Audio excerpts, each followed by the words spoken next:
Colgate Dental Cream to clean your breath while you clean your teeth and help stop tooth decay, and Luster Cream Shampoo for soft, glamorous, caressable hair bring you Our Miss Brooks, starring Eve Arden. It's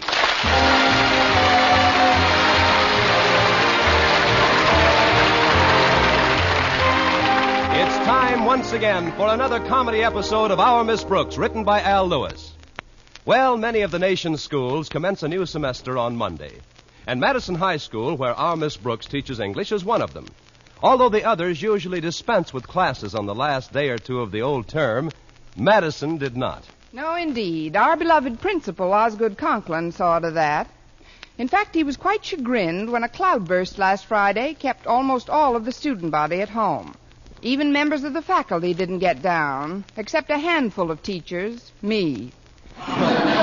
Since Mr. Conklin didn't show up until quite late, I took it upon myself to dismiss the few soaked pupils who were floating around the halls.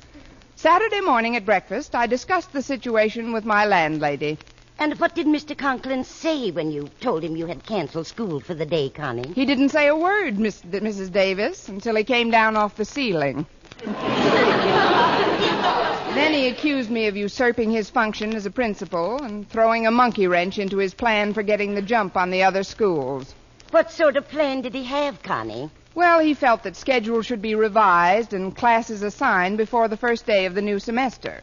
Hence, we have all been invited to appear at school today. But this is Saturday, Connie. Mr. Conklin hasn't the authority to make anybody come to school. He doesn't make anybody come. He's put it on a voluntary basis. For both the student body and the faculty, it's strictly optional. Really? Of course. Come or die. I can't understand some of you teachers, Connie. Why do you let Mr. Conklin drive you this way? What are you all? A bunch of geese? I don't know about the others, but don't be surprised if some morning you find a feather by my empty bed. You see, Mrs. Davis, I've been in so much trouble with Mr. Conklin during the past term, I don't dare start the new one off on the wrong foot. Oh, that's probably Walter Denton. He's giving down to school. Come in, Walter. It certainly is nice of Walter to call for you this morning. Yes, it is, considering that I made it quite clear to him that his driving me was strictly optional. Really? Of course. Be here or flunk. Hi, Mrs. Davis. And to you, most revered and admired of all local educators, I bow deeply from the waist. Thank you, and get your head out of the milk pitcher. Sit down, Walter. I'll pour you a glass. Oh, thanks. Would you like something else, Walter? What have you got? Oh, cereal, eggs, sausage, bacon, toast. That'll be fine. Obviously, you haven't had anything to eat since breakfast. Oh, that's right, Miss Brooks. Over an hour ago. A growing boy should eat a lot, especially if you want to grow up and be big and strong like Hopalong Cassidy. If Hopalong Cassidy ate like Walter, he'd never make it to the saddle. That's a good one.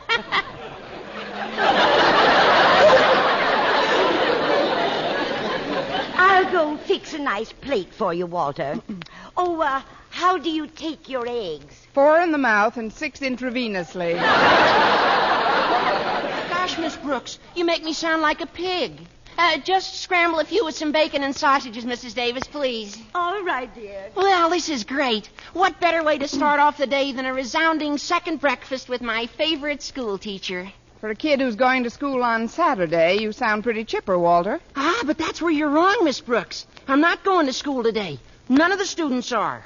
We held a mass meeting last night and decided that the only course to pursue was open rebellion. What? The issues are clear, Miss Brooks. If we let old Marblehead haul us into school today... Now, just a minute, Walter. I won't have you referring to the principal of our school in such a disrespectful manner. I'm sorry, Miss Brooks, but... Well, don't you see, if we submit to his demand that we attend school on Saturday, what's to prevent him from dragging us down on Sunday? Or even holidays? Oh, I can just picture it. Christmas weekend comes. Everybody's off having fun. But our principal decrees that we must spend every day of our vacation in school. Old Marblehead wouldn't dare. Don't you worry, Miss Brooks.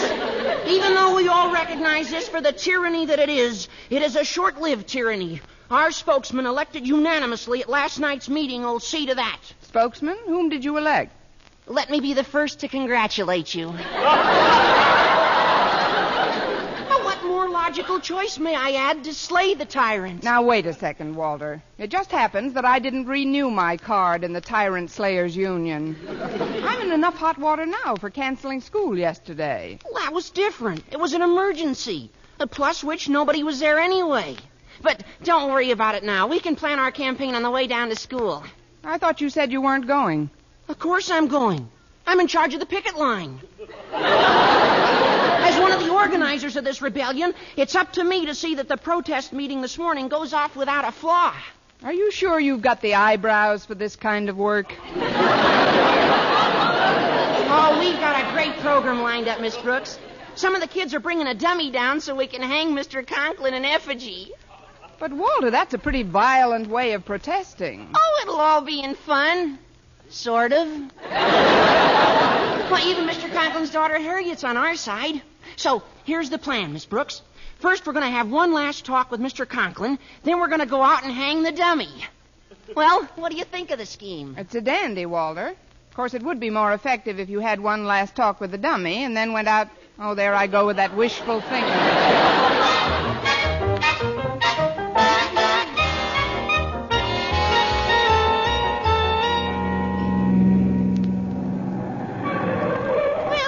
Miss Brooks.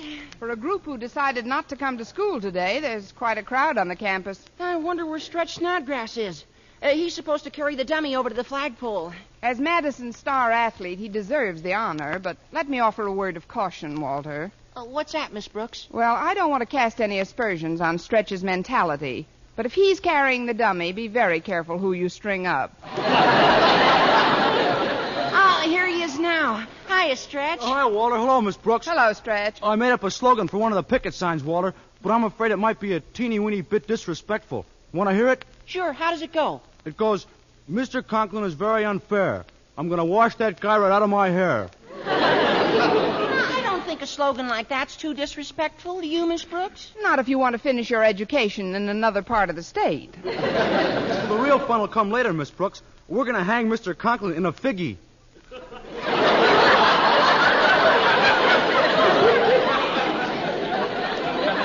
In a what? In a figgy. Will he fit in a figgy?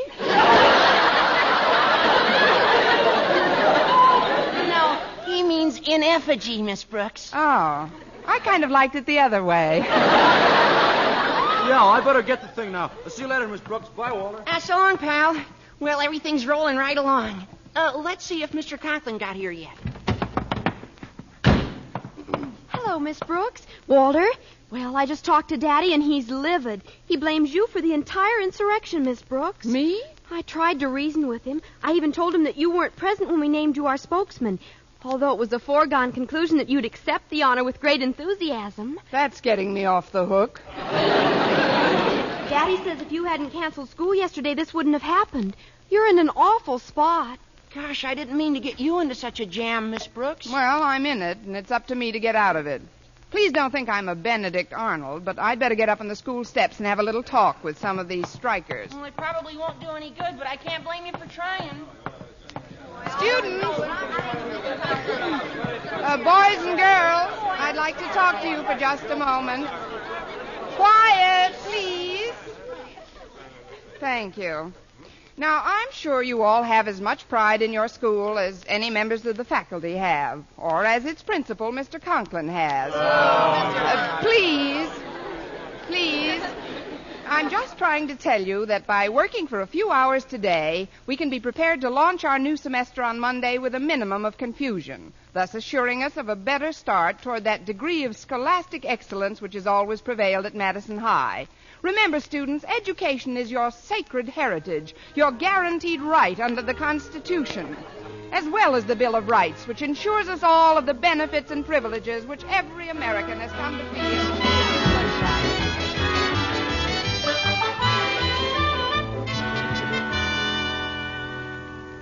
And so, Miss Brooks, I hold you personally responsible for the fact that these malcontents are not in their classrooms yet. But, Mr. Conklin, I really tried to... Excuse me. This is Osgood Conklin's office. Mr. Conklin himself speaking. Hello, Conklin.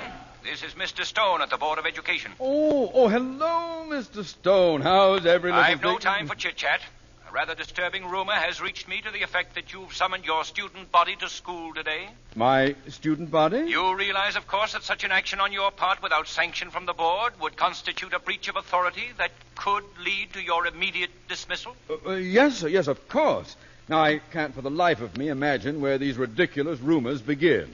Why, I'm here all alone. Not another soul in the office. Bless you. Shut up!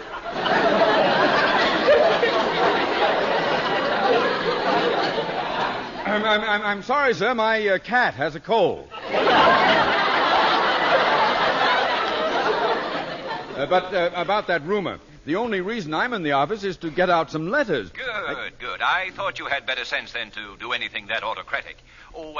By the way, Osgood, I'll be in your neighborhood in a little while. Perhaps I'll drop in to discuss some board matters with you. Fine, Mr. Stone. That'll be just grand. I'll look forward to seeing you. Very well. Goodbye, Osgood. Goodbye, Mr. Stone. Well, Miss Brooks, sometimes everything happens for the best. Because of you, no child has set foot in this building as yet. Is that right? I guess not, Mr. Conklin, but if you'll just wait until I'll be frank with you, Miss Brooks. If they had come in, it could have meant my dismissal. I don't understand Mr. Stone's attitude, but, well, go out to your youthful charges and inform them that there is no school today. Oh, fine, Mr. Conklin. You did it, Miss Brooks. I didn't think you could do it, but you did it. What are you talking about, Denton? Oh, she was wonderful, Mr. Conklin. Miss Brooks made a speech a few minutes ago that'll go down in Madison's history. Yes, sir. Every student is in his or her classroom right now. And believe me, Mr. Conklin, wild horses couldn't drag them out of this school today. Well, Miss Brooks? You heard the boy. Thanks to your speech, wild horses couldn't drag them out of school today. And now, young woman, may I ask what you propose to do? Step aside, Mr. Conklin.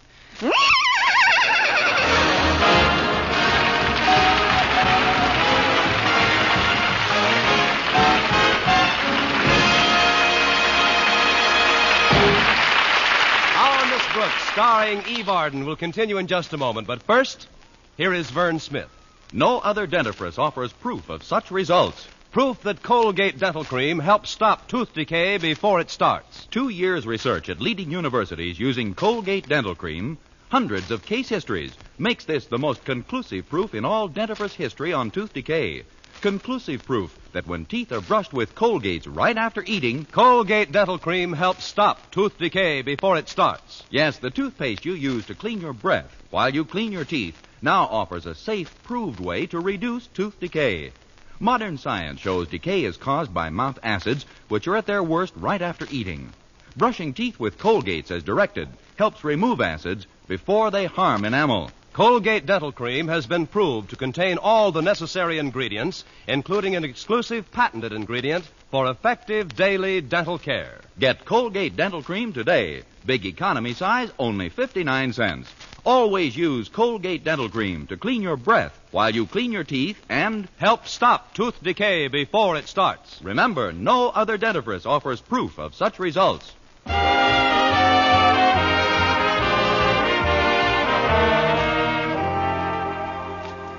Well, I told Walter Denton to corral the students and herd them into the cafeteria. While I was waiting for them to assemble, I corralled Mr. Boynton and herded him into a corner table. Over a cup of coffee, I told him of Mr. Conklin's dilemma. As usual, Mr. Boynton was extremely sympathetic. So you see, if these kids don't go home at once, Mr. Conklin can get in big trouble with the board. Well, that's his worry. Oh, he should have known better than to ask students to come to school on Saturday, let alone the faculty. I wish he would, let alone the faculty. But we're in it now. At least I am. Up to our necks. At least my neck. Fine English teacher. Well, I don't like to see you distressed about it. Now, look, when we do leave here, how about going someplace, just the two of us? What sort of place did you have in mind, Mr. Boynton? Well, I don't know. It's a date. I thought maybe you'd enjoy the zoo again today. Now, I understand they've got a yak over there that's over 60 years old. Honestly? Yeah. That's pretty old for a yak, you know. Oh, I know. Then old yaks are so much more fun than young yaks, don't you think? Or don't you care? I know I don't. Well, I got most of the kids in, Miss Brooks. Oh, hi, Mr. Boynton. Oh, hello, Walter. I'll hold this chair for you, Miss Brooks. Go ahead. Get up on it and make your speech. Thanks, Walter. Students, attention, please. I've called you here for some very good news. You don't have to stay in school today. Oh, but Miss Brooks, after your speech of this morning, we want to stay. Don't you believe it? This, after all, is Saturday, a holiday. One to which you are not only entitled by law, but which is guaranteed to you by the Constitution, by the Bill of Rights and every other document so carefully prepared to safeguard the interest of you, the future leaders of our great nation.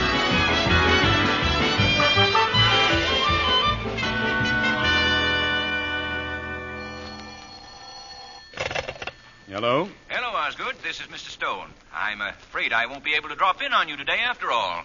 My wife's been driving my car all week, and it's pretty well shot. Yes. Yes, I've seen her.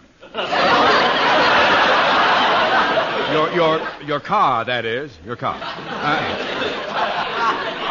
I'm sorry you can't drop in, though, Mr. Stone, but when you do pay us a visit, you'll find as smooth a running educational operation as there is in this country. I'm sure of it, Osgood. Well, goodbye for now. Goodbye, sir, and thanks for calling.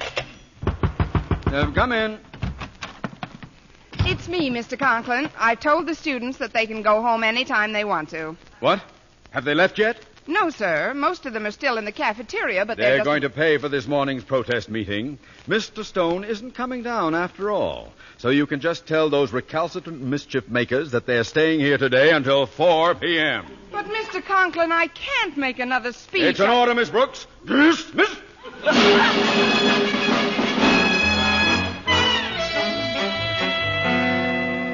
And so by working for a few hours today, we can be assured of a better start toward that degree of scholastic excellence which has always prevailed at Madison High.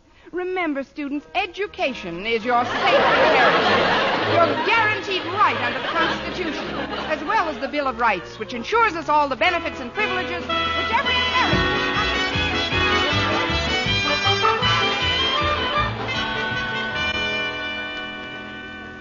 Gosh, Stretch, I don't like to cross Miss Brooks up, but we just got to get out of school today. But we're all on detention, Walter. We got to stay till 4 p.m. What makes me mad, we didn't even get to burn Mr. Conklin in a figgy.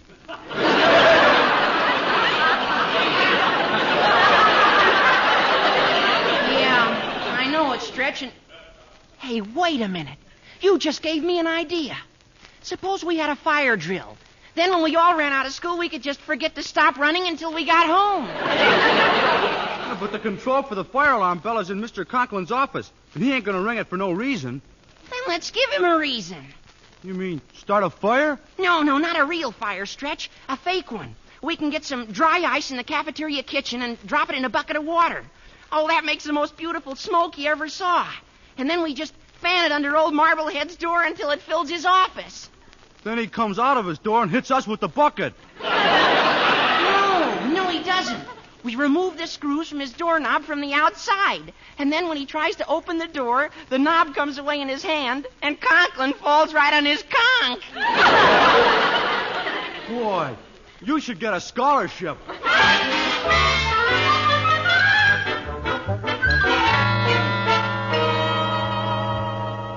So, Miss Brooks, you've informed the student body that they're all under detention until 4? Yes, sir, I did. But suppose Mr. Stone does come over and discovers that you're keeping us all in school on a holiday. Ah, but he won't, Miss Brooks. He has no way to get here. His car broke down. Suppose he decided to walk over. Walk over?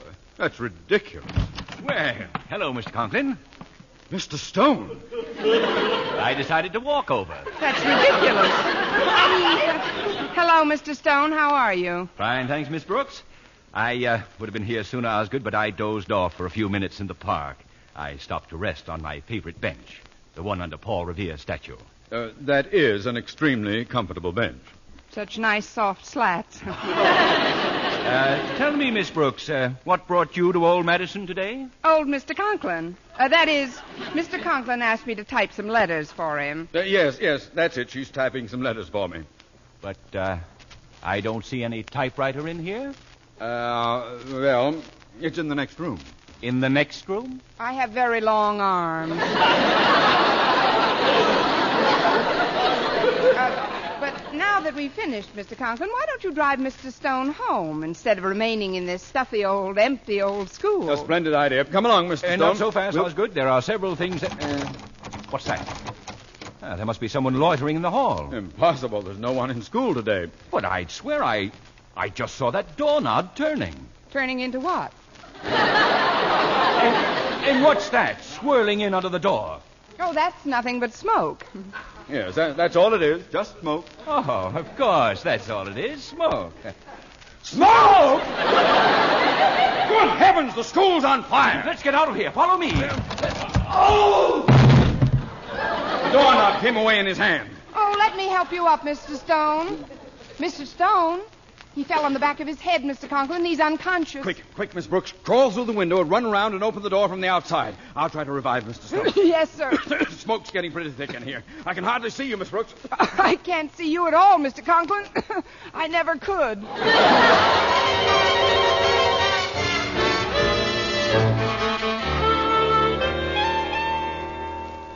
Gosh, Walter, we've been fanning smoke under that door for 5 minutes now, and he ain't rung the fire alarm yet. Relax, Stretch. With the fog he's in, it'll take him a little while to notice the smoke. You don't think Mr. Conklin has become asphyxiated, do you? No, that would be too much to hope for. But if he is asphyxiated, maybe we ought to open the door and haul him out of there. Please, let's not spoil a perfectly good asphyxiation. Miss Brooks! We're cooked. Oh, it's not a real fire, Miss Brooks. It's just dry ice and water, see? We were trying to get Mr. Conklin to ring the fire alarm so we could escape from school in the confusion. Oh, there's a lot you can do on Saturday on the outside. Gosh, Miss Brooks, now that you caught us, what are you going to do? Hand me that newspaper. I'll fan the smoke for a while. Gee, you're a swell sport, Miss Brooks. You think you'll ring the alarm pretty soon? Maybe he needs a little encouragement. Keep up your courage, Mr. Conklin. I'm fighting my way through the flames. So you gonna rise out old Marblehead? Go ahead, Miss Brooks. Scare him some more. I'm trying to reach you, Mr. Conklin, but the heat is terrific. Perhaps I could get you a nice, cool lemonade, Miss Brooks.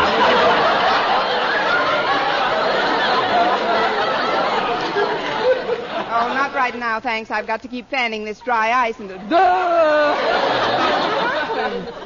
Now, Miss Brooks, if you're quite finished fighting your way through the flames... You got here in the nick of time, Mr. Conklin. I just put the fire out. Yeah, me too. Well, I better be getting back to my classroom now. Yeah, me too. Stand where you are, you culprits! Why, Mr. Conklin, you should thank these boys for what they've done. Thank them? Certainly. When Walter and Stretch realized the trouble you'd get into with Mr. Stone, they took this means of detaining him until the students were cleared out. Sure. As long as Mr. Stone is locked in there, you're safe. Hand me that newspaper. I'll fan the smoke for a while. Here you are, Mr. Conklin. Pour some more water on that dry ice, Snodgrass. You, Denton, see that all the classrooms are emptied and report back to me. Yes, sir. I'll clear them out nothing flat. Mr. Stone will have to get up pretty early in the morning to outsmart old Marblehead. Osgood, come. I don't think you're getting enough smoke under the door, Mr. Conklin. Oh, well, this newspaper's too flexible. Get me something firmer to fan the smoke with. Perhaps you'd like to use my hat, Mr. Conklin? Thank you, Mr. Stone, thank you. That should work much better than this... Thank you, Mr. Stone! Mr. Conklin, I will discuss this matter with you privately in your office. But, Mr. Stone... Follow me, sir. Oh! Mr. Stone! The doorknob came away in his hand again. Mr. Stone, say something. He's unconscious. Miss Brooks, what do I do now? In an emergency like this, there's only one thing to do. Run, do not walk to the nearest employment agency.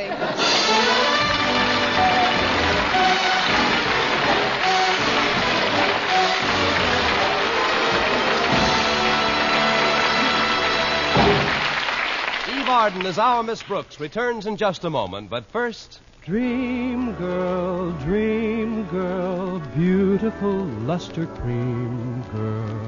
Tonight, yes, tonight, show him how much lovelier your hair can look after a Luster Cream shampoo.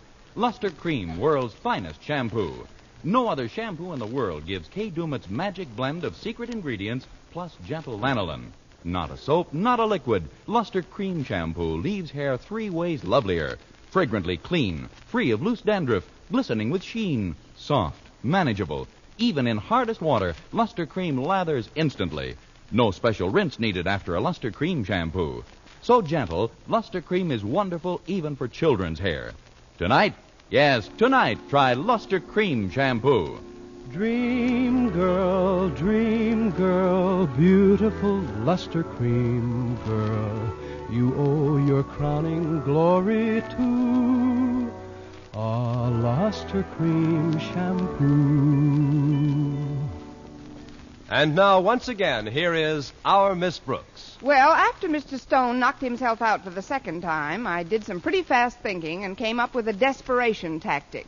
Recalling his remark that he had dozed on a park bench, I enlisted the aid of Mr. Boynton, and we hauled the head of the board over to the statue of Paul Revere. Oh, he's still out cold, Miss Brooks. I'll try the smelling salts again. There.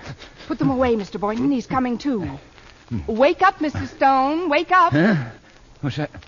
Oh, Miss Brooks. About that fire. If you'll step into Mr. Conklin's office... Mr. Conklin's office? Where is it? Good heavens, the school is burned down. School? What school? Now, listen, Miss Brooks. When I first saw you today... Today? Why, I haven't seen you in 2 weeks, Mr. Stone. Since there was no school today, Mr. Boynton and I decided to stroll through the park. Yes, sir. And when we saw you dozing, we thought we'd better awaken you before you rolled off that bench. Bench? Park? Oh, I do remember stopping to rest, but oh, what a nightmare I've just had. Oh, maybe you'd better go home and get some real rest, Mr. Stone. Excellent suggestion. I'll go right home and... Wait a minute. What's the matter? How did I get this doorknob in my hand?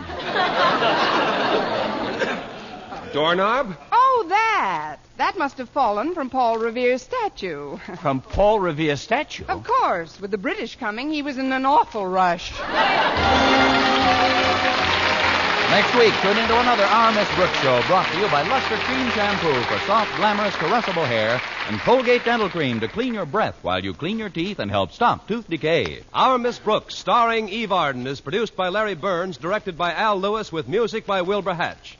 Mr. Boynton is played by Jeff Chandler, Mr. Conklin by Gail Gordon. Others in tonight's cast were Jane Morgan, Dick Crenna, Gloria McMillan, Bill Johnstone, and Leonard Smith.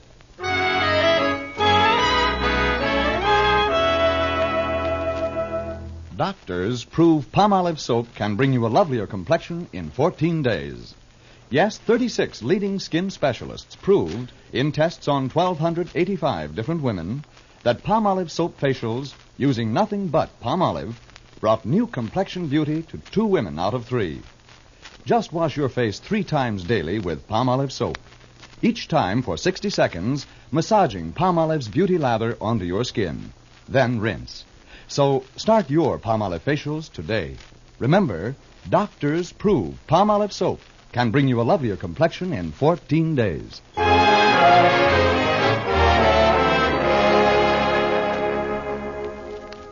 Today, more than ever before, America's security depends upon us as individuals. And if we really care what happens to us, our children, our country, we must at any cost defy vicious racial and religious biases from those around us. For unless we do, we will be a people divided, our claims of freedom and democracy only empty gestures. Let's work together as a team to keep the freedom we all enjoy. For mystery liberally sprinkled with laughs, listen to Mr. and Mrs. North, the exciting, fun-packed adventures of an amateur detective and his beautiful wife. Tune in Tuesday evening over most of these same stations. And be with us again next week at this same time for another comedy episode of Our Miss Brooks. Bob Lamont speaking.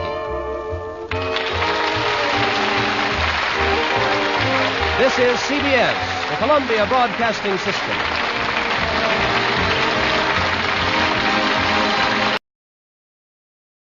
Colgate Dental Cream to clean your breath while you clean your teeth and help stop tooth decay, and Luster Cream Shampoo for soft, glamorous, caressable hair brings you Our Miss Brooks, starring Eve Arden.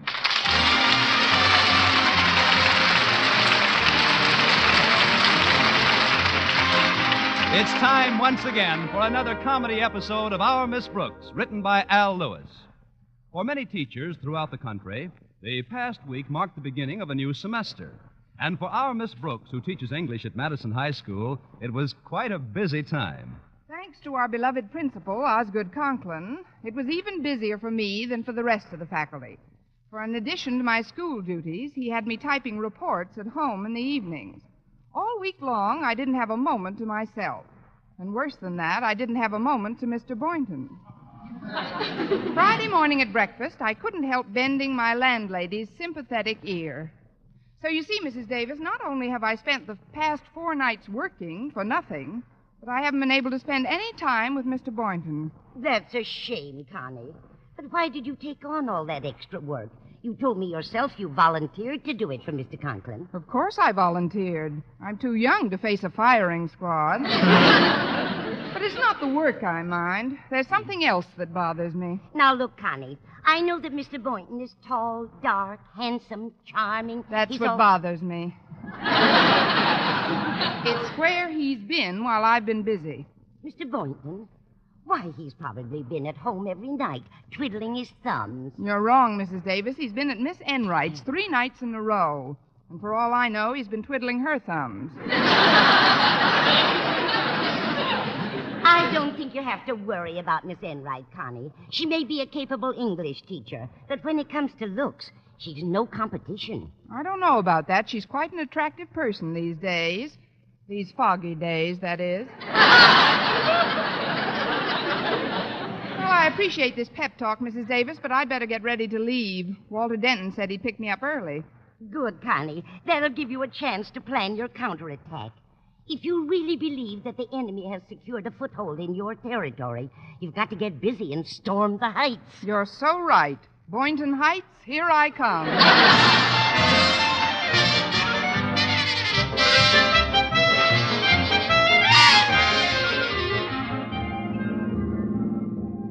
I'm glad you were prompt this morning, Walter. There's something I want to attend to before my first class. I know, and I hope he's in his biology lab when you get there. Look,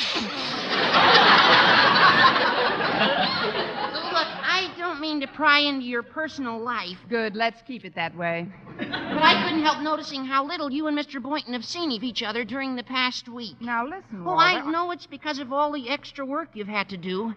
Well, even Harriet Conklin, our principal's own daughter, told me she thought he's been driving you like a horse. Oh, I don't know. I always whinny while I work. And you've noticed something else, too. Miss Enright hasn't let any grass grow under her feet. Please, Walter, Miss Enright's gardening problems don't interest me. You know what I mean, Miss Brooks. She's had dates with Mr. Boynton one night after another. Walter, I know you're fond of me and mean to be helpful. But if this intensely personal conversation doesn't stop, I'll get out and walk to school. Gosh, Miss Brooks, I didn't mean to intrude on your privacy, but it just happens that I have a wonderful plan to get Mr. Boynton out of Miss Enright's clutches once and for all. You want to hear it, Miss Brooks? How can I help it? I'm not going to get out and walk to school. Now you're talking. Oh, the scheme is very simple. We just fight fire with fire. For the past 3 nights, Mr. Boynton has had dinner at Miss Enright's place. Everybody knows that. What does she live in, a television studio? Please, Miss Brooks, you'll stop the flow. Sorry. Obviously, Mr. Boynton keeps coming back there because he gets some good food, and the price is right. Hence, the old saying is proved again, the way to a man's heart is through his stomach. Well, that may be one of the better routes, Walter, but how do we interrupt Miss Enright's regularly scheduled trips? That's where the fighting fire with fire comes in. Please, Walter, burning down a fellow teacher is arson. No, you don't burn her down. You simply tap the same source that she uses for tempting recipes. Then you invite Mr. Boynton to your lair. Your place. Well, what is her source of recipes? Miss Dugan's domestic science class. The girl's learning to cook at the best recipes you've ever seen. And Miss Enright borrows them? Sure. After school, she takes them right off the bulletin board in Miss Dugan's room. And they print new ones every day. And Harriet tells me they're so simply written that a submoron could follow the instructions. Thanks, Walter. I didn't mean it that way, Miss Brooks. But I know you haven't had much experience cooking, and You're right, Walter. Mrs. Davis does all our cooking. Well, Harriet's going to meet us at school this morning and take you into the domestic science class for a little brush-up. And then you invite Mr. Boynton to dinner tonight and let nature take its course. Well, here we are. You get out, Miss Brooks, and I'll find a place to park. All right, Walter. Oh, I keep forgetting. You've got tin slats where the doors should be. Give me a hand, will you? Oh, sure, Miss Brooks. There you go. Well, the corrugated tin looks nice instead of doors, doesn't it? I got the idea from the new Hudson. The new Hudson? Yeah. This is the car you step down out of. Oh, there's Harriet. Hi, Miss Brooks. Walter. Hiya, Harriet. Take our charge in tow. I'll just be a couple of minutes. Okay, Walter. See you later. Come on, Miss Brooks. Let's go in. All right, Harriet. You seem to be the doctor. You just leave this thing to us, Miss Brooks. We'll have that certain part eating out of your hand in no time. If I break any more dishes at home, he'll have to. Now, here's our plan, Miss Brooks. Mr. Boynton's favorite dish is Boston stew. Boston stew? How do you know? Miss Enright pumped him for it yesterday. Seems like a lot of trouble to go to.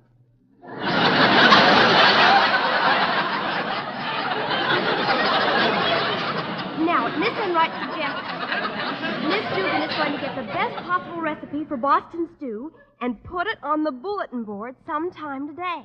Then Miss Enright will stop by and... Excuse me, Harriet. I think I'll drop into the domestic science room for a minute. I knew you'd catch on. I've got to stop by Daddy's office, but I'll join you in a little while. We've still got some time to brush you up on some fundamentals. All right, Harriet. Well, if it isn't Miss Brooks. Miss Enright. What brings you to the domestic science room, darling? Oh, I've always been domestic. Only nowadays you've got to make a science out of it.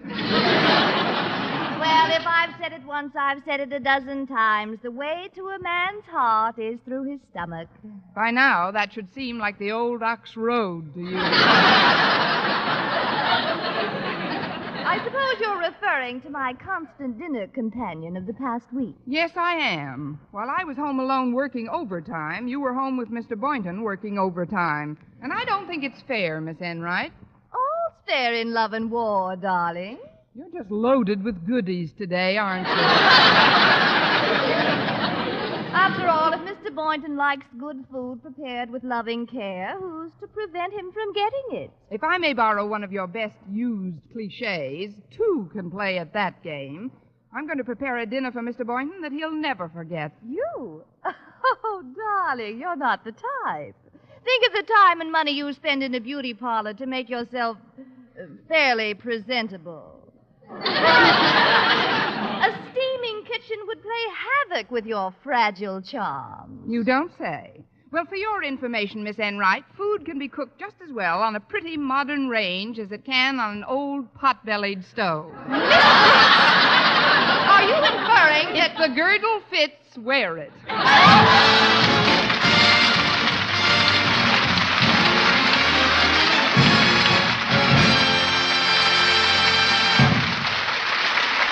Our Miss Brooks, starring Eve Arden, will continue in just a moment. But first, here is Vern Smith.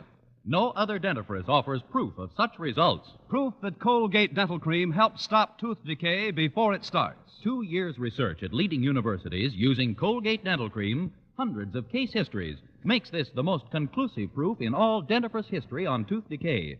Conclusive proof that when teeth are brushed with Colgates right after eating, Colgate Dental Cream helps stop tooth decay before it starts. Yes, the toothpaste you use to clean your breath while you clean your teeth now offers a safe, proved way to reduce tooth decay. Modern science shows decay is caused by mouth acids, which are at their worst right after eating. Brushing teeth with Colgates as directed helps remove acids before they harm enamel. Colgate Dental Cream has been proved to contain all the necessary ingredients, including an exclusive patented ingredient for effective daily dental care. Get Colgate Dental Cream today. Big economy size, only 59 cents. Always use Colgate Dental Cream to clean your breath while you clean your teeth and help stop tooth decay before it starts. Remember, no other dentifrice offers proof of such results.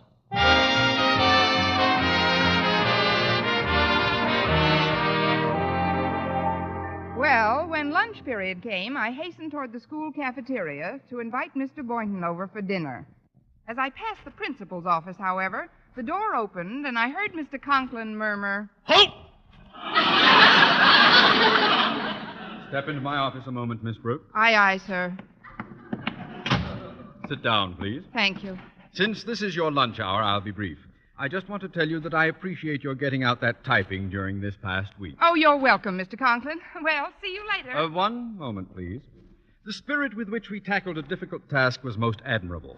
In fact, as I watched your fingers flying over the keys, putting in carbon paper, second sheets, making erasures, oiling and cleaning the machine, then washing up and starting all over again, I realized that to me this wasn't work at all. To you, it wasn't. No, indeed. It was actually, fun. Now, there's another report I must have typed, about 30 pages. 30 pages? Yes. One long evening will do it. Oh, good for her. Those Chinese secretaries are really marvelous.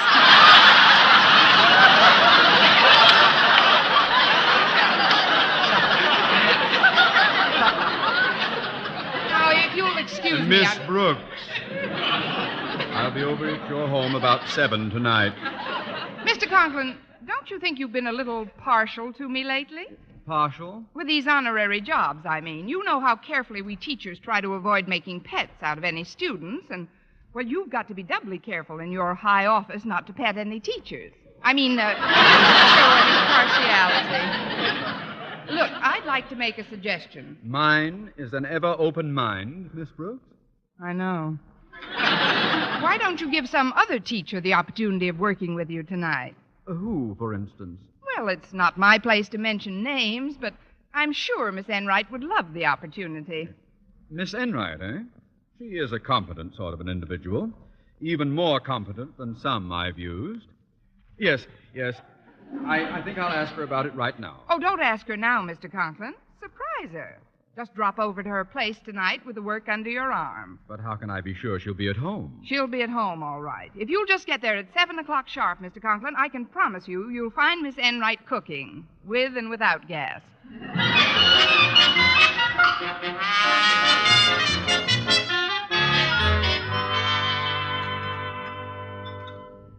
It's nice to be having lunch together again, isn't it, Mr. Boynton? Oh, it's more than nice, Miss Brooks.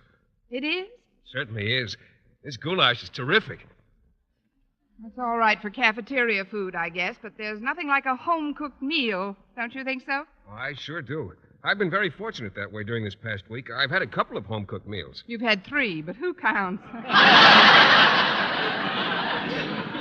What I'm so subtly suggesting, Mr. Boynton, is that you have dinner at my place tonight, for a change. Your place? Yes, I thought I'd prepare dinner for 2. Perhaps some special recipe you're fond of? I wish you'd asked me sooner, Miss Brooks. I promised to have dinner with Miss Enright tonight. Not again. Yeah, not again. Walter, how long have you been eavesdropping behind that history book? Oh, I haven't heard a thing, Miss Brooks. I was just thinking about what to go and get at the steam table. Well, you're excused any time, Walter. Oh, thanks, Mr. Boynton. But all I can say is anybody that'd eat dinner with Miss Enright instead of a certain other English teacher must have some of his marbles missing. Walter! I'll see you later, Miss Brooks. I can't understand his attitude. Oh, I guess he just doesn't like Miss Enright. I can understand his attitude. Look, Mr. Boynton, I happen to know that Miss Enright will be extremely busy this evening. Mr. Conklin's bringing her a report to type. Mr. Conklin, are you sure? It was the least he could do. But don't worry about your dinner engagement, Mr. Boynton. All you have to do is transfer your appetite to my table. Well, if Miss Enright is going to be busy, I guess I could accept your invitation. Got to eat somewhere. You're too gracious. Is it a date? Oh, it's a date. But, Miss Brooks, did I understand you to say you were going to cook the dinner? Certainly. That's strange. I never thought you knew anything about cooking. Oh, you'd be surprised. I know some very strange things about cooking.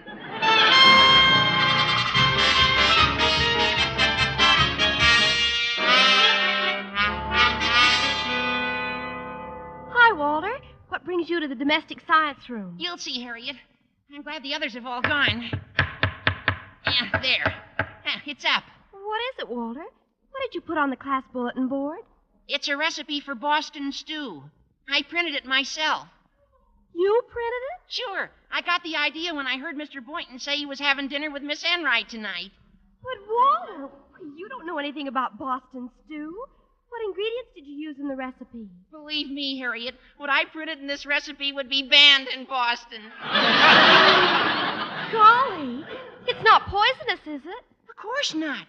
Just pleasantly sickening. Now, we better get out of here before old Enright comes in. Boy, this'll teach her to try and take up all Mr. Boynton's time just because Miss Brooks is busy working. Miss Dugan! Oh, Miss Dugan! Oh, I guess everybody's gone home. Uh-oh. What's this on the bulletin board? Recipe for Boston stew. Now, that's what I call a coincidence. Come to Connie, baby.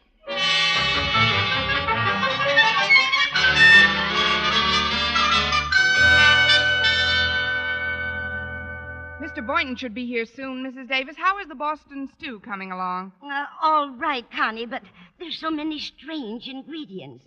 I must have 15 things cooking in 4 different pots. How does it look to you? Well, frankly, Mrs. Davis, it looks like the stuff they pulled the Big Mo out of. But it must be a good recipe, or it wouldn't have been tacked on the bulletin board. Now, then, did you saute the codfish balls in beef gravy and baste the frankfurters with molasses? I did, Connie. And did you stuff the olives with shredded wheat before frying them? Yes. And now I'm just bringing the horseradish and turnip greens to a slow boil, Good. And now we come to the main part of the recipe. Wait a minute, I'll read it for you. Under a low flame, gently stir codfish balls in shallow pan while adding 1 cup popcorn. Add bay leaves and wintergreen lifesavers.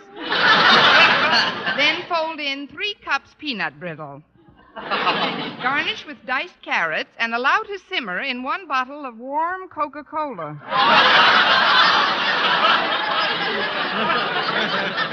Well, every man to his own taste, I suppose. Oh, it was very nice of you to help me with this cooking, Mrs. Davis. But remember now, it's our secret. Of course, dear.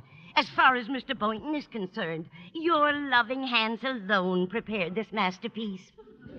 Now, I'll just take my coat and be running along, Connie. I'm having dinner at my brother Victor's house. You told me that before, Mrs. Davis. What time are you due at Victor's? 6 o'clock. What time is it now, Connie? 6:30. Then I better hurry. I wouldn't want to be late. It's Victor's birthday today, you know. You told me that before, too. Really? I am getting absent-minded. Now, where did I put his present? Oh, here it is on the cupboard shelf. 6 nice golf balls. See? Yes, they're very pretty. Wait a minute, Mrs. Davis. There are only 5 golf balls here. Oh, that's all right. Victor never plays golf anyway. Well, I'll be going now, dear.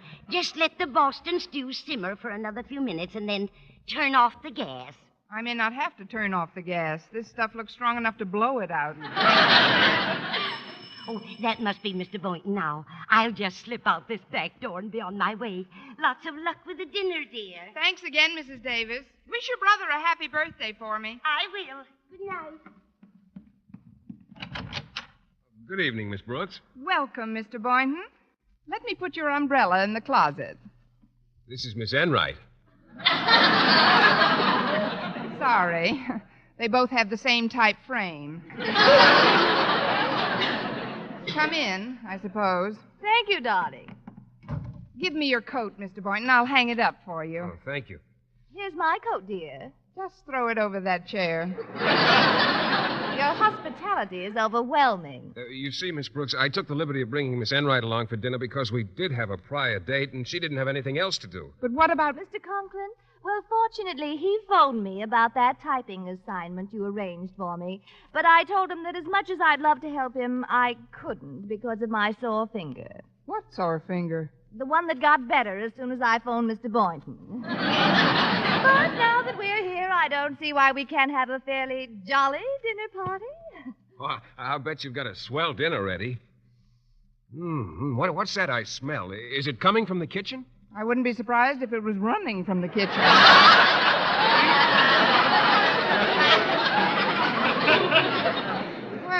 I guess I'll have to set another place at the table Don't now. you lift a finger, darling. I'll set my own place and pitch right in like a good little sport.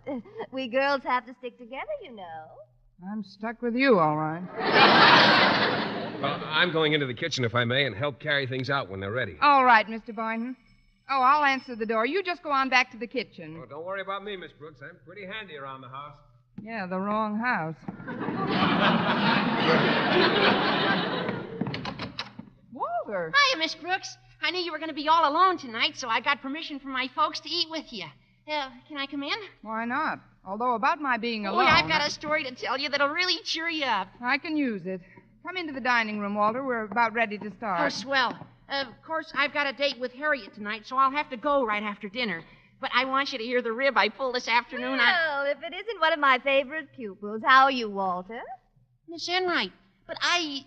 Well, didn't you expect me either? We're all being surprised tonight, aren't we? Well, I put everything in this big platter, Miss Brooks. Oh, hello, Walter. Oh, hello, Mr. Boynton. What are you doing here? I was invited. So was Walter. We're all invited. Now, let's sit down and get this over with. Start eating, shall we? Fine. I'll be the Papa Bear and do the serving.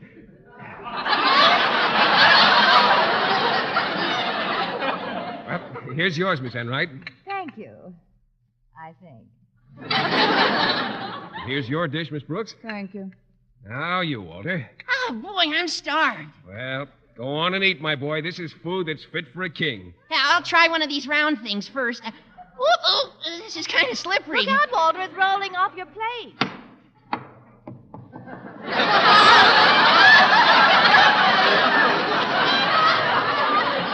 Where'd it go? I caught it on the fourth bound. Here you are. Say, this is a pretty strange kind of food. It says Spalding Crow Flight on it. Spalding Crow Flight? Don't give it another thought. Victor never plays golf anyway. Just what kind of a dish is this, Miss Brooks? Oh, can't you tell? This is Boston stew. Well, sure, anybody knows that. You can tell at a glance that this is good old Boston stew. So that's why the recipe wasn't on the bulletin board in the domestic science room. You took it, Miss Brooks. Why not? First come, first served, I always say. Now, let's dig in, shall we? But, Miss Brooks... You better start eating, Walter. Remember what you told me. You've got to go right after dinner. I know, but this isn't the way I want to go.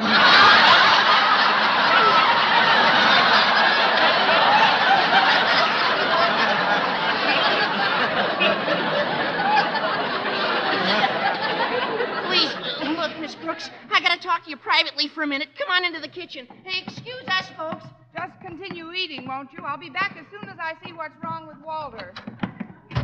What is it, Walter? What's the trouble? That recipe for Boston stew. That didn't come from the domestic science teacher. I printed that myself. You? Sure. That was the rib I started to tell you about. I thought Mr. Boynton was going to have dinner with Miss Enright, so I wanted to fix her wagon. I just put down everything I could think of in that recipe. Oh, this is terrible. I've got to stop them. Yeah, you better. I'm going to take a powder out the back way. If Miss Enright finds out about this, she'll kill me. And if she doesn't, it's my turn tomorrow. Listen, folks, don't touch the... Where's Miss Enright? The strangest thing happened, Miss Brooks. She took one spoonful of the stew and got the most peculiar look on her face. And then she excused herself and ran out the front door. I don't know what got into her. I do. Mr. Boynton, please... She never acted that rudely before. I can't understand Well, never it. mind that now. I hope you didn't taste that stew. Taste it? Well, I've eaten 2 plates of it. Oh, it's delicious, Miss Brooks. Well, I feel warm all over. Just goes to prove the old saying, the way to a man's heart is through his stomach. Mr. Boynton, with 2 plates of that stew in there, the super chief couldn't get through.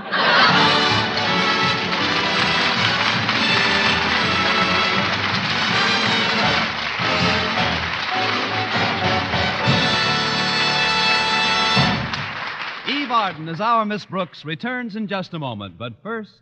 Dream girl, beautiful luster cream girl. Tonight? Yes, tonight. Show him how much lovelier your hair can look after a Luster Cream shampoo. Luster Cream, world's finest shampoo. No other shampoo in the world gives K-Doom its magic blend of secret ingredients plus gentle lanolin. Not a soap, not a liquid. Luster Cream Shampoo leaves hair 3 ways lovelier. Fragrantly clean, free of loose dandruff, glistening with sheen, soft, manageable. Even in hardest water, Luster Cream lathers instantly. No special rinse needed after a Luster Cream Shampoo. So gentle, Luster Cream is wonderful even for children's hair. Tonight, yes, tonight, try Luster Cream Shampoo. Dream girl, beautiful luster cream girl, you owe your crowning glory to a luster cream shampoo. And now, once again, here is our Miss Brooks. Well, Mr. Boynton was so grateful for the Boston stew, he could hardly wait till the dishes were finished before inviting me to a movie. But as we headed for the closet to get our coats, the front door opened and a familiar voice murmured, "Halt!" Mr. Conklin. Oh, hello, Boynton. Well, Miss Brooks, since Miss Enright has a bruised finger tonight, I brought over this 30-page report, and I'm going to let you type it. Thanks a million. Oh, gosh, Mr. Conklin, well, we were planning to see a movie. Well, you'll have to go alone, Boynton. This is business. Awfully sorry, Miss Brooks. I'll go get my coat out of the closet. All right, Mr. Boynton. Mr. Conklin, can't this typing be postponed? I'm afraid not. This is so important, I even skipped my dinner so that we could buckle right down to work. By the way, while we're working, I could use a little snack. Do you have anything around that I could eat? Eat? Yes. I have just the thing for you, Mr. Conklin. Mr. Boynton. Yes, Miss Brooks? Stick around. I'll be with you in a minute. Next week, tune into another Our Miss Brooks show brought to you by Luster Cream Shampoo for soft, glamorous, caressable hair and Colgate Dental Cream to clean your breath while you clean your teeth and help stop tooth decay. Our Miss Brooks, starring Eve Arden, is produced by Larry Burns, directed by Al Lewis, with music by Wilbur Hatch. Mr. Boynton is played by Jeff Chandler, Mr. Conklin by Gail Gordon. Others in tonight's cast were Jane Morgan, Dick Crenna, Gloria McMillan, and Mary Jane Croft.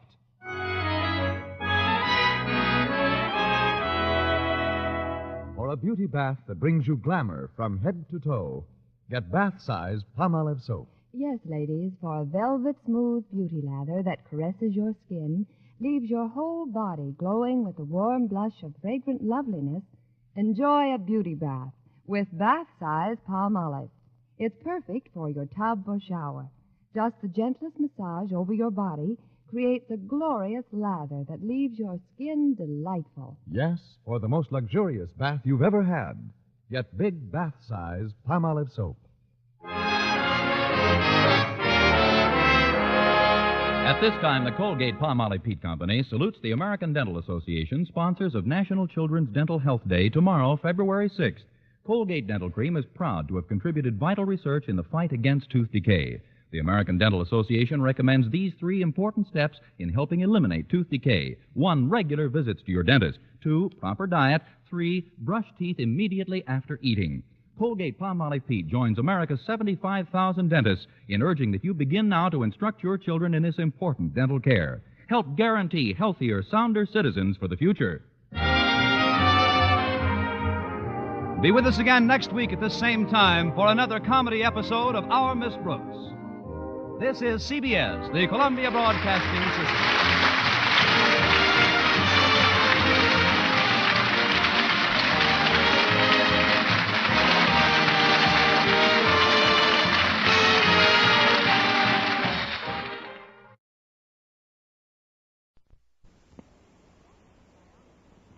Colgate Dental Cream to clean your breath while you clean your teeth and help stop tooth decay, and Luster Cream Shampoo for soft, glamorous, caressable hair bring you Our Miss Brooks, starring Eve Arden.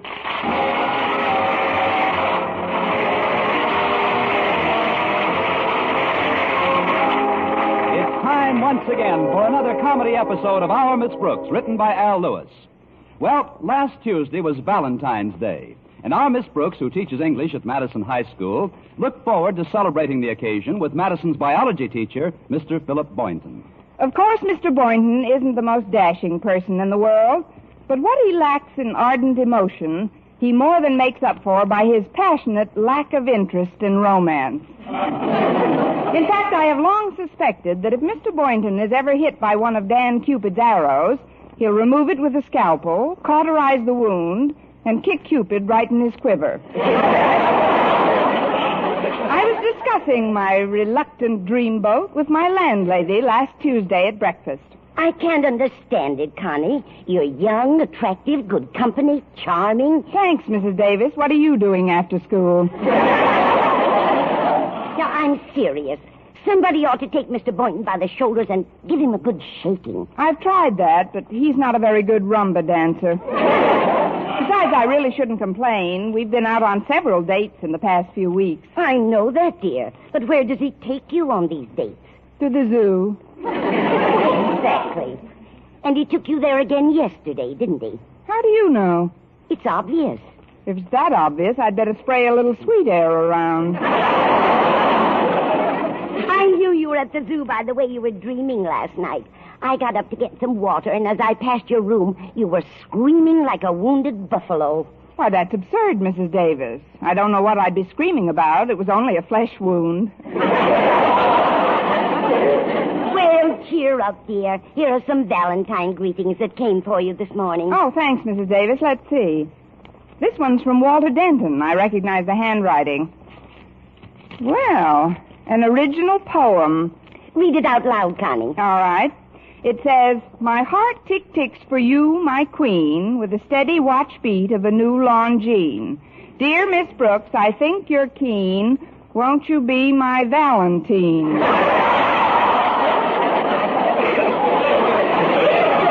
Valentine? That's the feminine gender.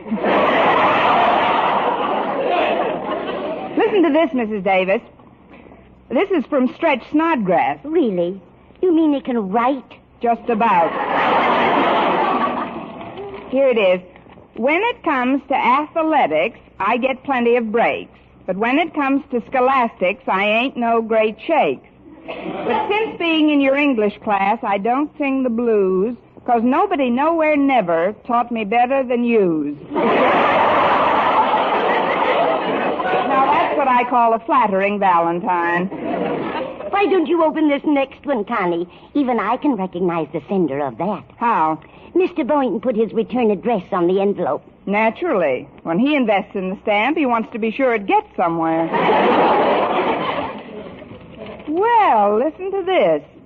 You're on my mind where'er I go, even when I'm alone at a picture show. But especially do I think of you when I happen to pass our local zoo.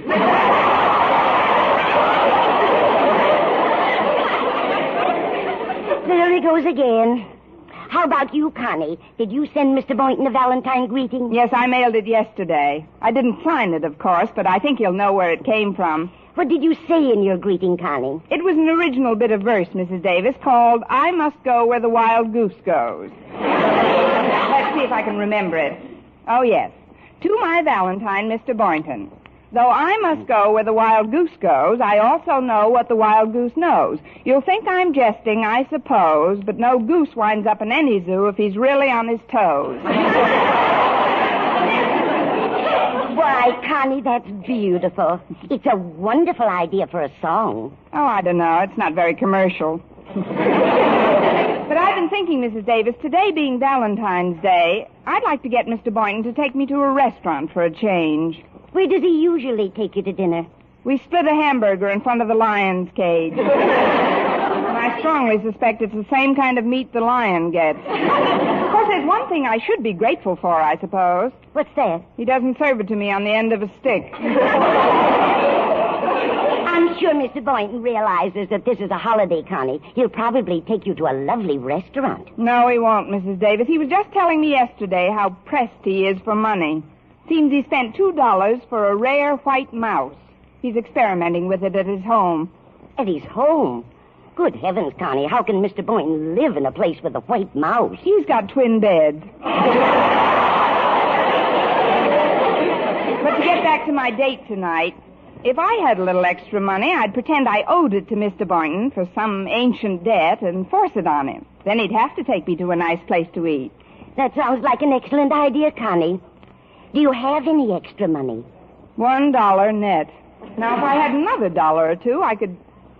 Mrs. Davis... I pass, Connie. I barely have enough money to do today's shopping. I'd love to help you, dear, but... Oh, forget it, Mrs. Davis. And I guess I'll have to forget it, too.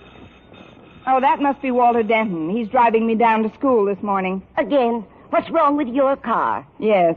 Come in, Walter. I'll fix some more toast and get some jelly out. That boy's one of the biggest eaters I've ever seen. He does do pretty well by the groceries. Valentine's Day greetings to the fairest of the fair, and I hope my little verses aren't getting in your hair. Your rhymes are most enchanting, but upon them let's not brood. Pull a chair up to the table and start swilling up your food. That's what I like about Valentine's Day, Miss Brooks. It puts everybody in such a good humor. But before I join you for breakfast, there's something I'd like to take care of. What's that? Here's the $1 I owe you. You lent it to me way back in September for a ticket to the ball game. I'll bet you don't even remember it. What do you want to bet? Here, Miss Brooks, take it. And if you don't mind a rather personal suggestion, why don't you slip the $1 to Mr. Boynton? Mr. Boynton? Sure. So he'll take you to a restaurant for once instead of the zoo. What? Yeah, you could tell him you owe him the money for some ancient debt or something. Walter, how can you even think of such a thing, too? That is, I know you mean well, but do you really think it'll work? Sure it'll work.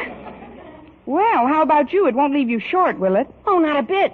I got the money from Stretch Snodgrass last night. He's owed it to me since August. But Stretch doesn't make very much working in his father's pet shop. Maybe you shouldn't have taken it from him. Oh, he doesn't work at the pet shop anymore. His father fired him after the beef. Beef? Yeah. You know what a temper Stretch has. Well, last Monday he bit an orangutan. How hungry can you get? Well, his father just means to punish him, I guess, but meanwhile, Stretch wound up with a job after school that pays 3 times as much. Where's he working? In Turkey Heaven. How did he get in? I mean, what in the world is Turkey Heaven? It's a restaurant, Miss Brooks. Of course, Stretch is only a busboy now, but who knows how far he can go if Mr. Turk takes a liking to him. Mr. Turk? The owner. Turk's Turkey Heaven, the place is called. If you tell me Mr. Turk's first name is Tom, I'll hit you with a drumstick. That's a swell spot, Miss Brooks. Maybe Mr. Boynton will take you there some night. Not unless they sell turkey burgers and have a lion in the window. Honestly, I'm so fed up with the zoo, I'd almost rather stay home tonight. Wait a minute. If I add this $1 you gave me to the one I've got already, we could... Come on, Walter, we've got to get down to school for the election. What election? I've just elected Mr. Boynton, the man most likely to blow me to dinner with my own money.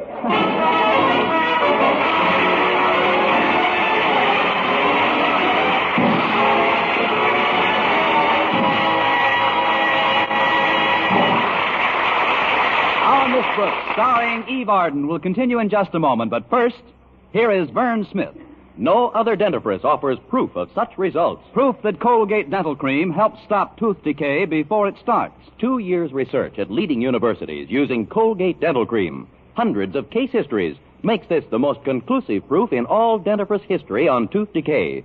Conclusive proof that when teeth are brushed with Colgates right after eating, Colgate Dental Cream helps stop tooth decay before it starts. Yes, the toothpaste you use to clean your breath while you clean your teeth now offers a safe, proved way to reduce tooth decay.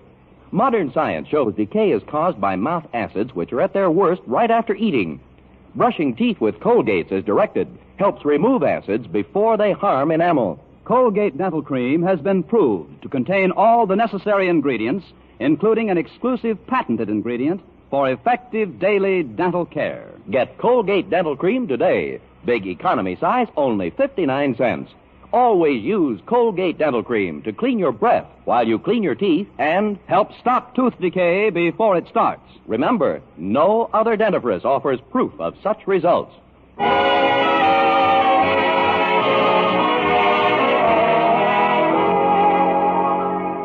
Well, we got to school before it was time for my first class, and I headed directly for the biology lab to confirm my Valentine date with Mr. Boynton. His enthusiastic reply to my reminder almost swept me off my feet. I guess we could kill a couple of hours somewhere.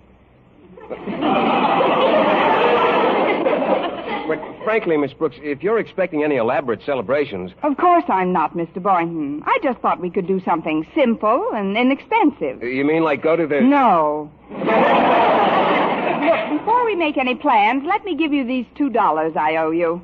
$2? Yes, it was for gas. I picked you up in my car one night last May, and when we ran out of gas, you bought 10 gallons for me. I bought 10 gallons? You had a beer with your dinner. Let me think a minute. You say this happened one night last May? Say, was that the evening we were coming from the zoo?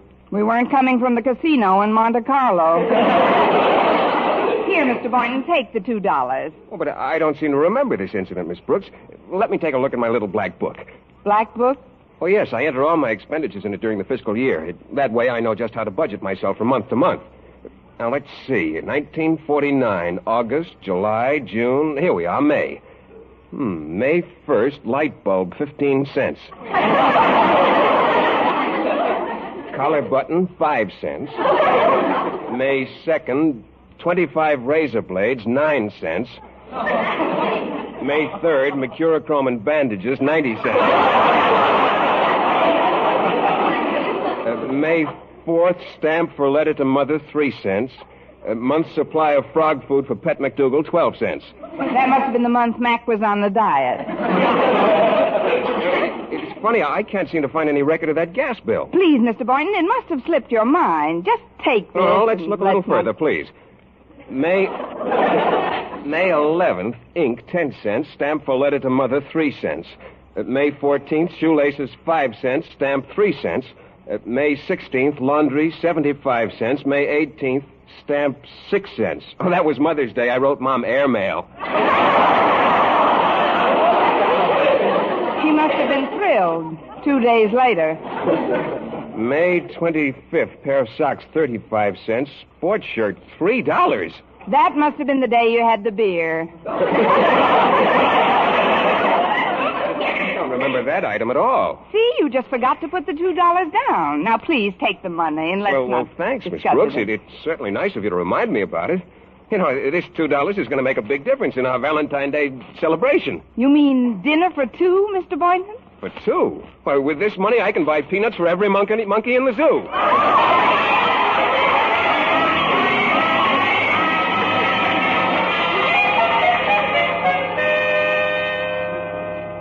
And so, class, if you'll just turn to page 18, we can all go to lunch. Miss Brooks? Oh, Miss Brooks, can I talk to you for a minute? What is it, Harriet? Walter told me he paid you back some money he owed you, and I'd like to do the same thing. Here, Miss Brooks, here's the $1 you laid out for 2 of my lunches last month. But, Harriet, I treated you to those. Why should you treat me to lunch, Miss Brooks? Oh, I don't know. Maybe the market went up. Please, Miss Brooks, I insist that you take this $1. But, Harriet, this is probably your lunch money. Oh, no, it isn't. Stretch Snodgrass owed me this money for months. He just paid me back this morning. Good old Stretch. Since he's been working at Turkey Heaven, he's loaded like a Turk. Thanks, Harriet. This money's going to come in very handy. Now, if I could just think of somebody else who owed me some money. Wait a minute. Your father owes me $1 since last December. I'm going right over and collect it. I'll walk you to his office, Miss Brooks. But if I were you, I'd be very careful how I approach Daddy. He wasn't in a very good mood this morning. What was wrong? Well, Mother played a little Valentine joke on him. She cut a big heart-shaped hole in his morning paper. And she said she'd like to see his face at the breakfast table at least one day a year. That should be plenty. I mean, that was very clever of your mother, Harriet. I'm glad I didn't send him a Valentine. Well, here we are, Miss Brooks. Good luck. Thanks, Harriet. Now stand back. I'm going to open the cage. Pardon me, Mr. Conklin. Oh, good afternoon, Miss Brooks. And thank you for the Valentine greeting. Valentine greeting, but I know you chose to remain anonymous, but certain subtleties of phrasing gave you away. The biggest hint, of course, was in the signature. From an admirer. Oh, I'm not the only one at Madison who feels that way about you, Mr. Conklin, but I am glad you like the card. Yes, it is a dandy. You probably know it by heart, but I'd like to read it aloud for you, if I may. Certainly, sir. I'd love to hear it. Again. It goes, As our principal, you've ruled us with a firm and steady hand. You've hustled and you've bustled, and our work you've carefully planned. Though you've guided us and chided us, I've really been in clover, because I know it won't take very long before you topple over.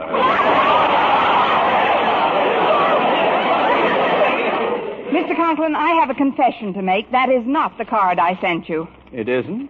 That's strange. It's the only one I got. Oh, mine must have been held up in the mail. I'll send it to you. I mean, you'll get it tomorrow. I'll be looking forward to it.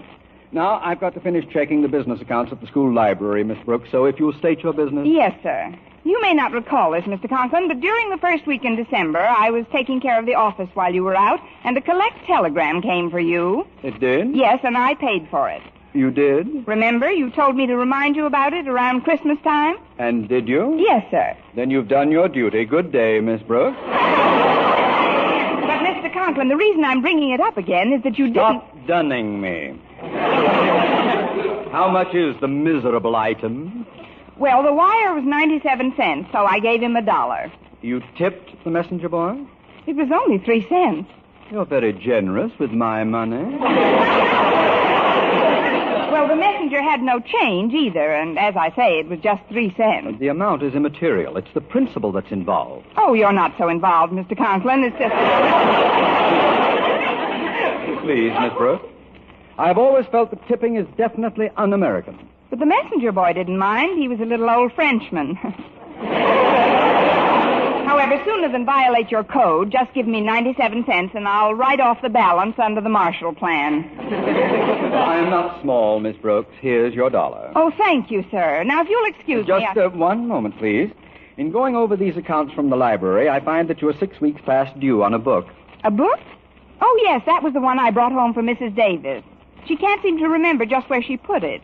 She didn't even read any of it yet. Obviously. The book was called How to Improve Your Memory. It's listed at $1.50, and I'll thank you for the money right now. Oh, but Mr. Conklin, we're still looking for it, and These accounts are all being closed out immediately, Miss Brooks.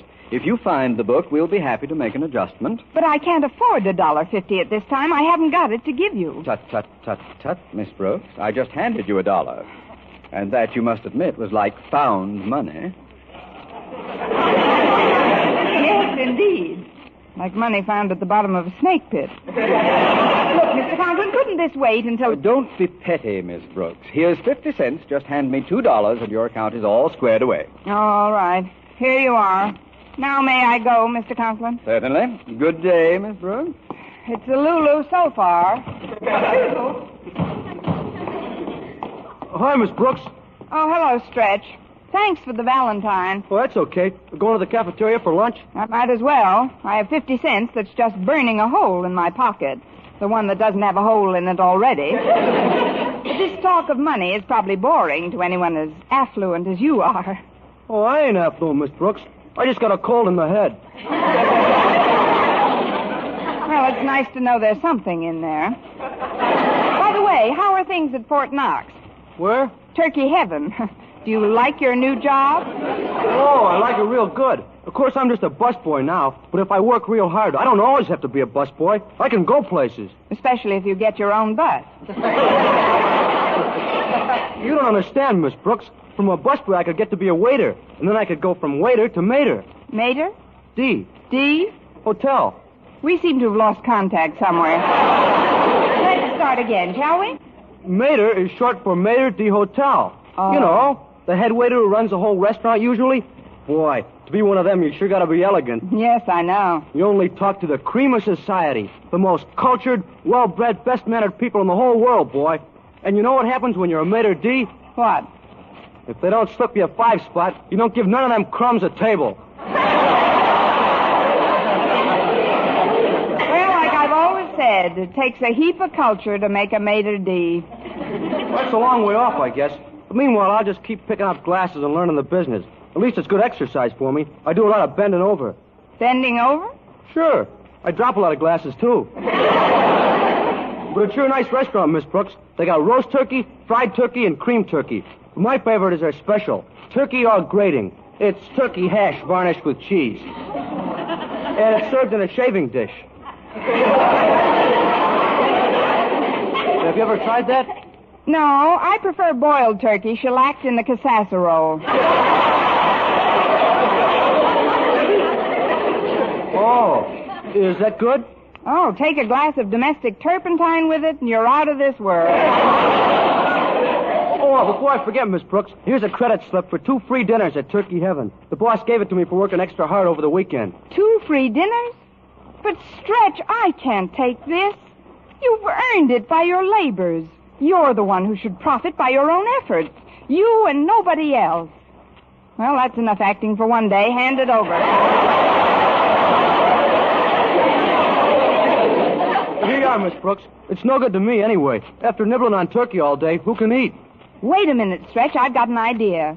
I want you to find Mr. Boynton and give him this credit slip. Mr. Boynton? That's right. But whatever you do, don't mention to him that I know anything about it. Now, is that clear? Yes, ma'am. I'm to find Mr. Boynton, then give him the slip, and mention that you don't know nothing about it. No, Stretch. You're not to mention that I know anything about it. Sorry. That grammatical carelessness will be the death of me.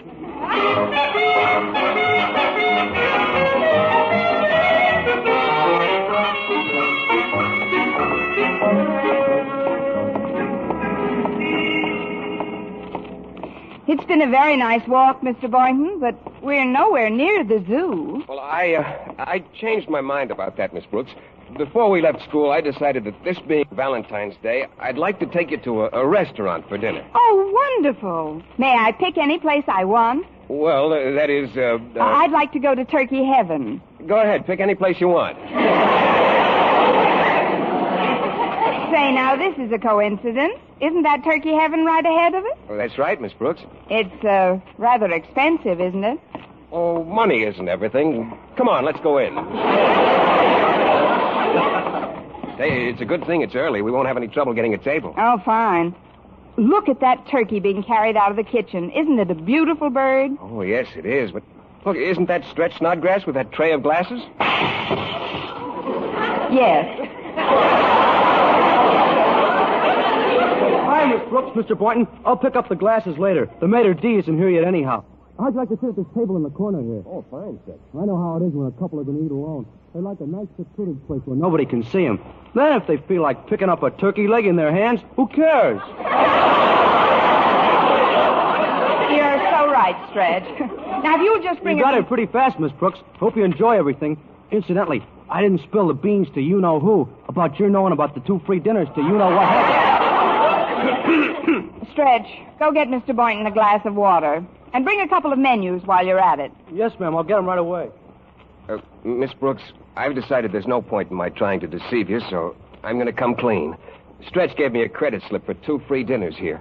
Really? Well, wasn't that sweet? Here you are, folks. Water and menus. I'd like to advise you to read the menus pretty careful, though. The prices in here are mighty steep. Oh, we don't have to worry about that, Stretch. Mr. You-Know-Who has a credit slip for 2 free you-know-what.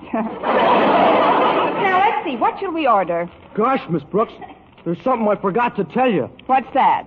This slip isn't good on holidays, and today is Valentine's Day. Oh, no, Stretch, that's terrible. Oh, now, calm down, Miss Brooks. I'm not going to see you disappointed. Credit slip or no credit slip, this is one holiday we're going to celebrate and celebrate right.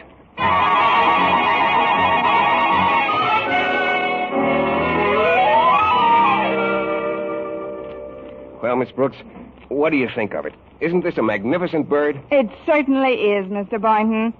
Now come over here. There's a pelican in this cage. Eve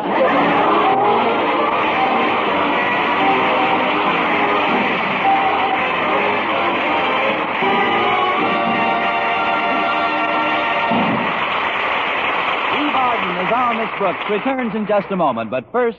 Dream girl, beautiful luster cream girl. Tonight? Yes, tonight. Show him how much lovelier your hair can look after a Luster Cream shampoo.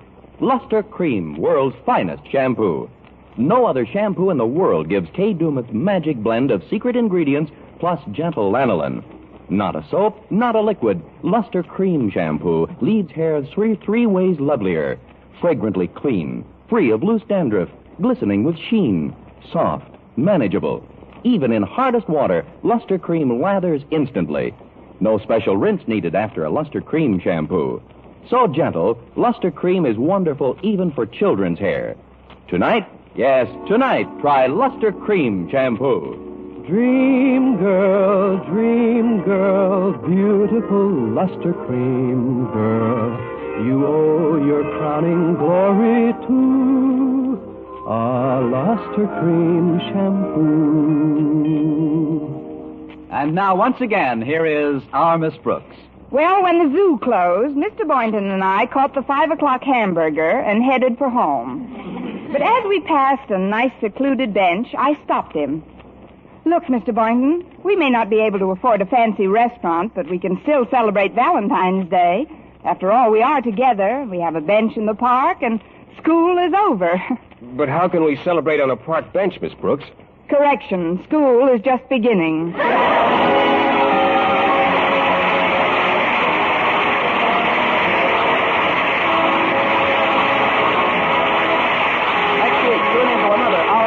Show brought to you by Luster Cream Shampoo for soft, glamorous, caressable hair and Colgate Dental Cream to clean your breath while you clean your teeth and help stop tooth decay. Our Miss Brooks, starring Eve Arden, is produced by Larry Burns, directed by Al Lewis, with music by Wilbur Hatch. Mr. Boynton is played by Jeff Chandler, Mr. Conklin by Gail Gordon. Others in tonight's cast were Jane Morgan, Dick Crenna, Gloria McMillan, and Leonard Smith.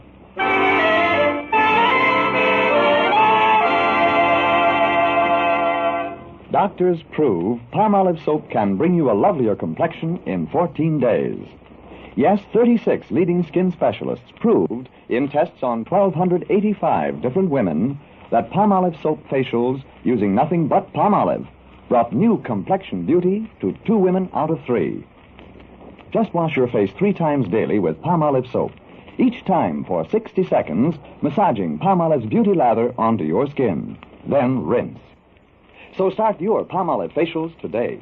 Remember, doctors prove Palmolive soap can bring you a lovelier complexion in 14 days. For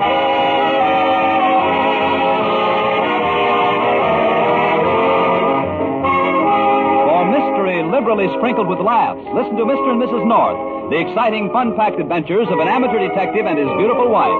Tune in Tuesday evening over most of these same stations. And be with us again next week at this same time for another comedy episode of Our Miss Brooks. Bob Lamont speaking. This is CBS, the Columbia Broadcasting System.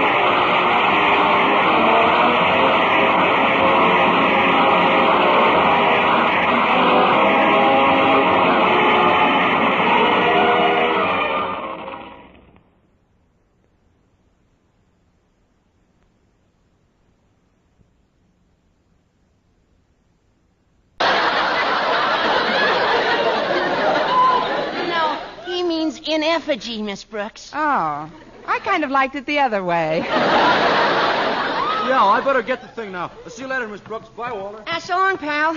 Well, everything's rolling right along. Let's see if Mr. Conklin got here yet. Hello, Miss Brooks. Walter?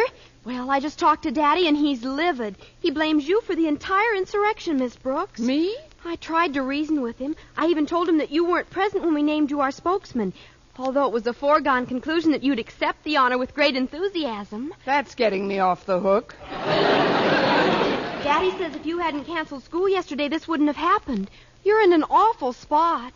Gosh, I didn't mean to get you into such a jam, Miss Brooks. Well, I'm in it, and it's up to me to get out of it. Please don't think I'm a Benedict Arnold, but I'd better get up on the school steps and have a little talk with some of these strikers. Well, it probably won't do any good, but I can't blame you for trying. Students, boys and girls, I'd like to talk to you for just a moment. Quiet, please. Thank you. Now, I'm sure you all have as much pride in your school as any members of the faculty have, or as its principal, Mr. Conklin, has. Please. I'm just trying to tell you that by working for a few hours today, we can be prepared to launch our new semester on Monday with a minimum of confusion, thus assuring us of a better start toward that degree of scholastic excellence which has always prevailed at Madison High. Remember, students, education is your sacred heritage, your guaranteed right under the Constitution, as well as the Bill of Rights, which ensures us all of the benefits and privileges which every American has come to feel. Colgate Dental Cream to clean your breath while you clean your teeth and help stop tooth decay, and Luster Cream Shampoo for soft, glamorous, caressable hair bring you Our Miss Brooks, starring Eve Arden.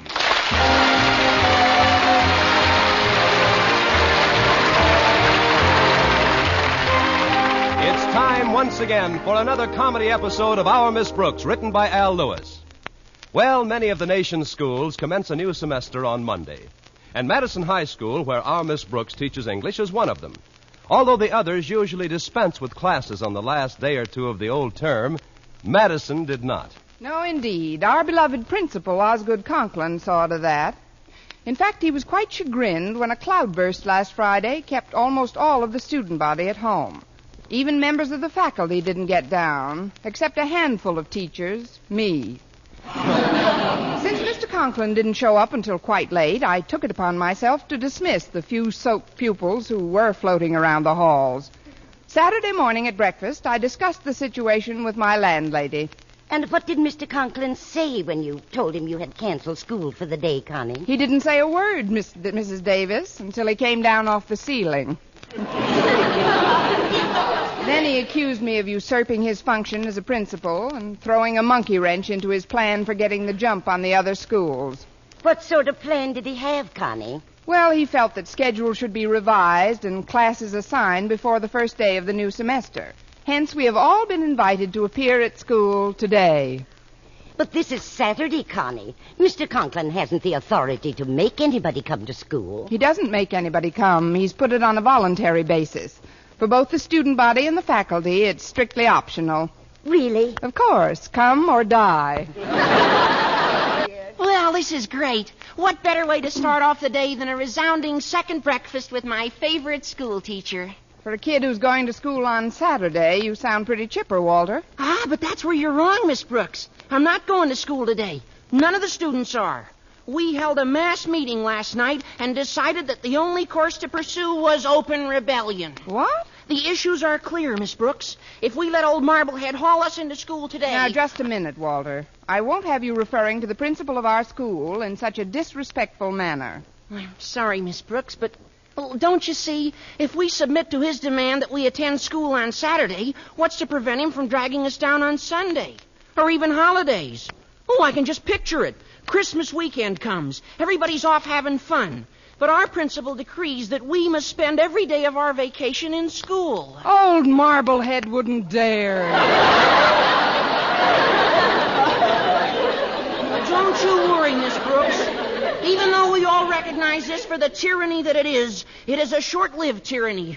Our spokesman elected unanimously at last night's meeting will see to that. Spokesman? Whom did you elect? Let me be the first to congratulate you. What more logical choice, may I add, to slay the tyrant? Now, wait a second, Walter. It just happens that I didn't renew my card in the Tyrant Slayers Union. I'm in enough hot water now for canceling school yesterday. Well, that was different. It was an emergency. Plus which nobody was there anyway. But don't worry about it now. We can plan our campaign on the way down to school. I thought you said you weren't going. Of course I'm going. I'm in charge of the picket line. As one of the organizers of this rebellion, it's up to me to see that the protest meeting this morning goes off without a flaw. Are you sure you've got the eyebrows for this kind of work? Oh, we've got a great program lined up, Miss Brooks. Some of the kids are bringing a dummy down so we can hang Mr. Conklin in effigy. But, Walter, that's a pretty violent way of protesting. Oh, it'll all be in fun. Sort of. Well, even Mr. Conklin's daughter Harriet's on our side. So, here's the plan, Miss Brooks. First, we're going to have one last talk with Mr. Conklin. Then we're going to go out and hang the dummy. Well, what do you think of the scheme? It's a dandy, Walter. Of course, it would be more effective if you had one last talk with the dummy and then went out... Oh, there I go with that wishful thinking.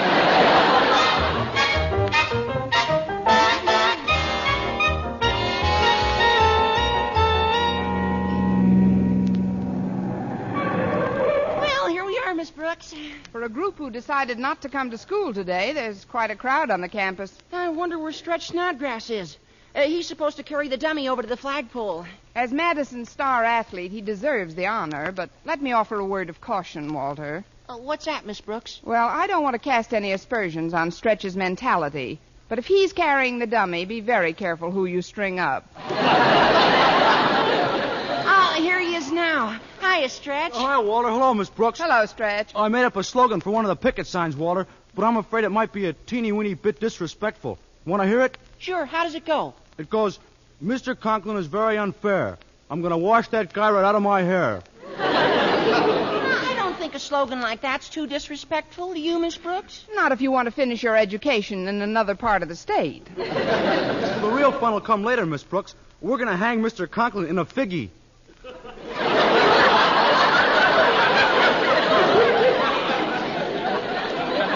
In a what? In a figgy. Will he fit in a figgy? I can't understand some of you teachers, Connie. Why do you let Mr. Conklin drive you this way? What are you all? A bunch of geese? I don't know about the others, but don't be surprised if some morning you find a feather by my empty bed. You see, Mrs. Davis, I've been in so much trouble with Mr. Conklin during the past term, I don't dare start the new one off on the wrong foot. Oh, that's probably Walter Denton. He's giving down to school. Come in, Walter. It certainly is nice of Walter to call for you this morning. Yes, it is, considering that I made it quite clear to him that his driving me was strictly optional. Really? Of course. Be here or flunk. Hi, Mrs. Davis. And to you, most revered and admired of all local educators, I bow deeply from the waist. Thank you, and get your head out of the milk pitcher. Sit down, Walter. I'll pour you a glass. Thanks. Would you like something else, Walter? What have you got? Oh, cereal, eggs, sausage, bacon, toast. That'll be fine. Obviously, you haven't had anything to eat since breakfast. Oh, that's right, Miss Brooks. Over an hour ago. A growing boy should eat a lot, especially if you want to grow up and be big and strong like Hopalong Cassidy. If Hopalong Cassidy ate like Walter, he'd never make it to the saddle. That's a good one.